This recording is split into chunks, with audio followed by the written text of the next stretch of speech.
L'injustice enfin réparée, la délivrance et les larmes.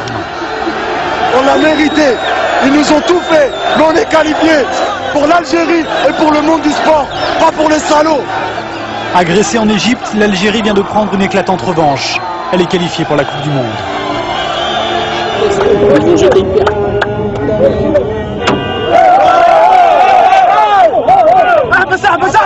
Samedi soir au Caire, après match, l'Égypte vient de forcer l'Algérie à un match d'appui.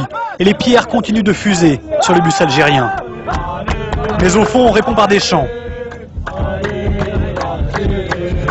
L'ultime décision se fera loin d'ici, au Soudan.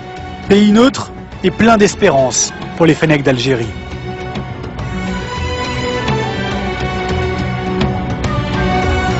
On a perdu le match, on s'est fait caillasser après le match. Qu'est-ce qui serait passé si on l'avait remporté? Maintenant, on a réussi à sortir de ce pays presque sain et sauf.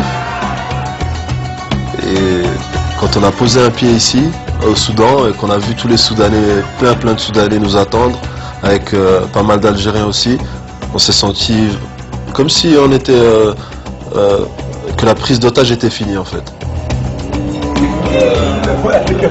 Changer d'air a libéré les Fennecs. Terminé l'hôtel bunker du Caire.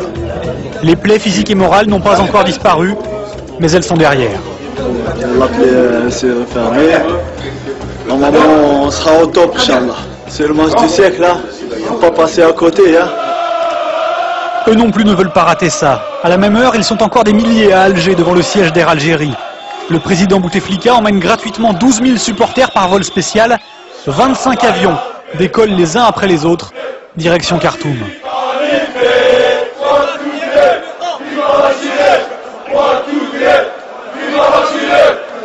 D'Alger, de Paris aussi, la colonie algérienne arrive des 4 coins du globe avec ou sans billet pour assister au match. Des milliers de kilomètres, 82, j'espère qu'on aura au moins des billets pour assister au match. On vient de Lille, on vient de la France, on vient d'Algérie, on veut des billets pour regarder le match.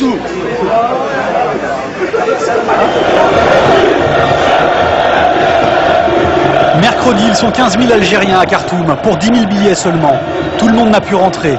À 3 heures du match, le stade est bondé, l'ambiance monte.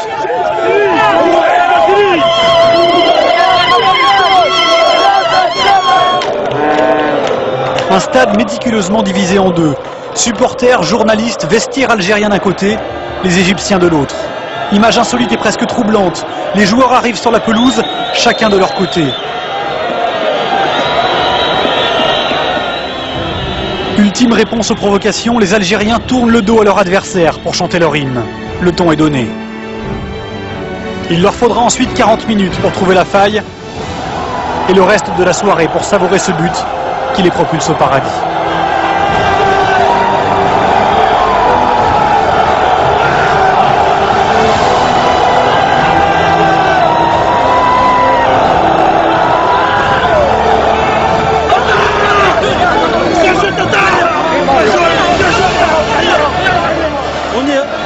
À 180 minutes, on y est au mondial, c'est mérité. Après ce qu'ils nous ont fait, c'est rien ça, c'est rien par rapport à ce qui se passe. C'est rien. Vive l'Algérie!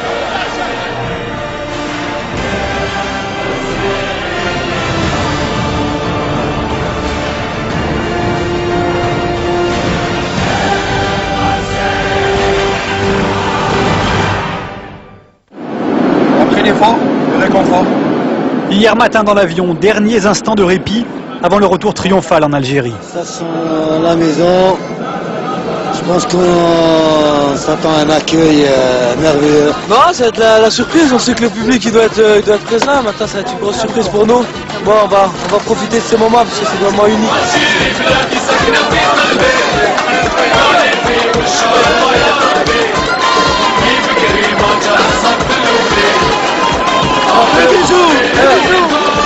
Elle est au pays, mon pote, elle est au pays.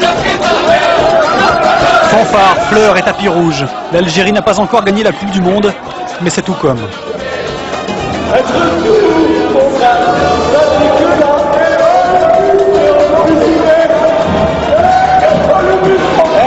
Regarde ça. Et mais là, ça commence.